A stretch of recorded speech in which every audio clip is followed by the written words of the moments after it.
Ay maşallah, ay maşallah. Ali qalxış deyir. Ey oğlan, Sakalama. Drakon belə hamısı. Saqqal çomağın əlindən düşməsin. Şu belə çatır. Biraz parçanı böyüksə. Ey oğlan, çay. Bir belə çay. Bax, burada yaşayır quşlar, açıq havada. Buradan çıxırlar bayrağa, uçurlar. Hamısı da uçur. Bu villan tutub uçurlar, bunlar elə.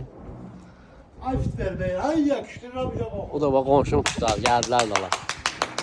Yeah. Asaq satdıq bunlardır. Ha qardaşım. Hamısı xanada gel bax. Allah xeyir versin. Kuşxana da satılır. Ha hər. Kuşxana neçə edirsən? Böyüsü quşlarla qarşı. Kuşlarla qarşı 2500-də. Taxtadan yığılma, portçuqaları da var. He? Ne var? Şöyle valla. Hamza çek bakaydı o kalesi yapın. Hamısı sarı boyundur, keçilli. Saraq quyruqlar da var. Keçat sarı boyunlardır ya. Hamısı cütdür. Allah xeyir versin. Heyvanlar satılır. Kuşxana qarşı satılır. Tərtəmiz kuşxanadır.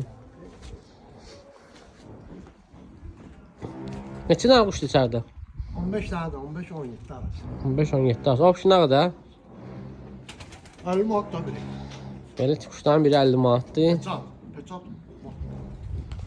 Kuşxana qarşı da o 2500. Heyvanlar da çıxır. Hələ yaş içəridədir ya. Buradan deşikdən çıxırlar, bayrağa girirlər. İki dənəsi də burada oturur.